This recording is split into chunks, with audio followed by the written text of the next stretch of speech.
All right, so today we're diving into some seriously heavy philosophical waters with Søren Kierkegaard and Fear and Trembling. Yeah, this is not light reading. Definitely not. It's grappling with these huge questions like, what does it even mean to have faith? What about doubt?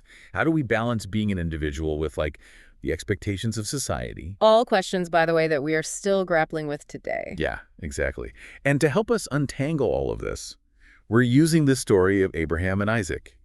You know, the one from the Bible. Yeah, most people think they know it, but Yeah. trust me, Kierkegaard uses this story in a way that'll make your head spin. Yeah, totally. Because it's like we grew up with the Sunday school version, right? Where Abraham's the good guy. He almost sacrifices his son. God stops him just in time. Happy ending, right? Right, except not so fast. Kierkegaard is like, hold on a minute. How can you have this love, this devotion between father and son, and still be willing to go through with something so horrific? It's a paradox. Exactly. It's like, how do you reconcile those two things? All right. And that's where I think this idea of the teleological suspension of the ethical comes in. It's a mouthful, I know. Yeah, Kierkegaard was really good at those. It basically means that sometimes there's this higher purpose, this divine calling that goes beyond our normal ideas of what's right and wrong, like totally flips the script. Okay, so this isn't about just blind obedience then, because that's what always tripped me up with this story. No, it's way more nuanced than that. It's about recognizing that sometimes we're called to act in ways that seem to defy what we normally think of as moral, right? But not because we want to break the rules for the sake of it, but because we sense this deeper truth, this calling that's bigger than us, than the rules even. So, like, have you ever had to break a rule for what you thought was a greater good? Maybe you lied to protect someone or bent the rules a little to help someone out? Oh, for sure. We've all been there. And that tension, right, between like the universal rule and the personal situation, that's what Kierkegaard's tapping into here. Now that I put it that way, it's a lot less abstract, a lot more, I don't know, relatable. But it still makes you wonder, what makes us so sure we even know what that greater good is in the first place? I mean, that's where the fear and trembling part really kicks in, doesn't it? Oh, 100%. Kierkegaard doesn't shy away from how emotionally brutal this all is.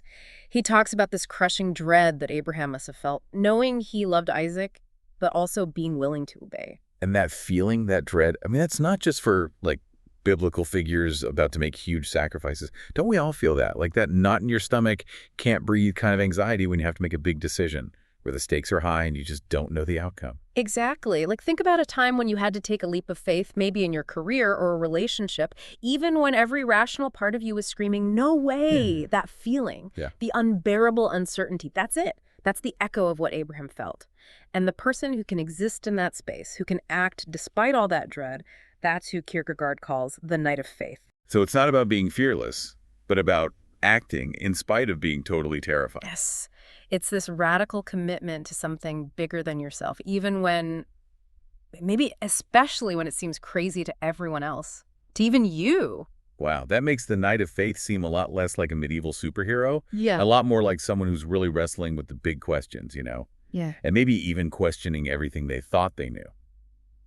Which brings us to this whole idea of how we understand the world, right? It's not just about religion, is it? Right. Kierkegaard was convinced that truly understanding something wasn't about just knowing facts, but embodying them. Yeah. He gives this example, kind of a harsh one, but it makes you think.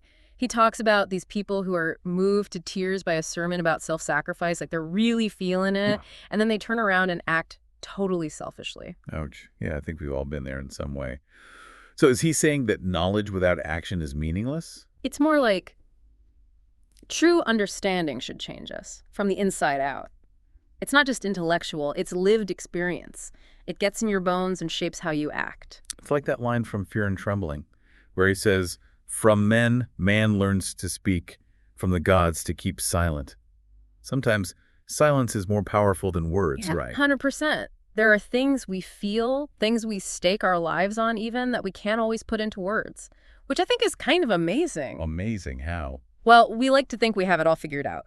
But what if some of the most important things in life, the things that give us meaning, what if those things just exist beyond our ability to fully grasp them? And maybe being okay with that. Maybe that's where faith comes in. Right? Yeah.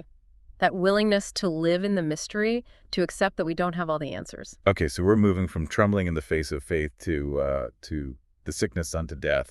And just that title, man, it's a bit of a downer, don't you think? Yeah, Kierkegaard wasn't big on cheery titles, was he? But It does grab your attention, which I think was kind of the point. True, true. So, despair, the sickness unto death. What's H.E. getting at with all of this? Well, here's the thing. For Kierkegaard, despair isn't just a feeling. It's not just being bummed out or having a bad day. It's this whole state of being, like existentially messed up. A state of being. So how's that different from, I don't know, like just feeling down? It's like this. He calls despair a sickness unto death because it means you're not fully, authentically you, like you're failing to become who you were meant to be. Whoa, okay. And why is that? What's stopping us from being our true selves? Well, he says we exist in relation to something infinite, right? Something he calls God. Doesn't have to be the traditional God, mind you, but something bigger than us. And when we try to deny that relationship, when we try to build our lives, our identities without that peace, that's when things get messy. That's the despair creeping in. It's like we're trying to force a square peg into a round hole or something, denying a fundamental part of who we are, then wondering why we feel so lost. Exactly. And it's not just about feeling lost, it's about being lost. We're hardwired to reach for something beyond ourselves, But that reaching can get so misdirected if we're not careful. Instead of looking for connection to something truly larger than us, we get caught up in trying to make meaning out of nothing, really. So it's not about just giving up, quitting our jobs, becoming monks. Not necessarily, though. Hey, if that's your calling, no judgment here. It's more about figuring out what we're really chasing after. Are we attaching our happiness, our sense of self, to things that can't actually deliver, like achievements, possessions, even other people sometimes? It's about finding that balance, you know, not getting so attached to the wrong things. Exactly. It's recognizing that real fulfillment, that deep down peace. It comes from aligning ourselves with something that transcends the everyday ups and downs. And for Kierkegaard, that something was our relationship, or he calls it God. Okay. But if we're always striving to create ourselves in our own image, like you were saying, how do we even start to shift that focus? How do we wrap our heads around this whole relationship with the infinite thing? It all sounds pretty intimidating. It absolutely can be. And to be honest, Kierkegaard would be the first to tell you it's not going to be easy. But he also believed it was possible, and that the journey itself, all the fear and trembling that comes with it, well, that's what makes it meaningful. That's what life's all about. So if we're always striving to create ourselves in our own image, like you were saying, how do we even start to shift that focus? How do we wrap our heads around this whole relationship with the infinite thing? It all sounds pretty intimidating. It absolutely can be. And to be honest, Kierkegaard would be the first to tell you it's not going to be easy. But he also believed it was possible, and that the journey itself, all the fear and trembling that comes with it, well, that's what makes it meaningful. That's what life's all about. And that brings us to, well, I think, a really provocative idea from Kierkegaard. He suggests that every generation, they kind of have to start from scratch in understanding faith and existence. Okay, that's a lot to unpack. So does that mean we're doomed to repeat history? Are we just constantly lost? I don't get it. How does that even work?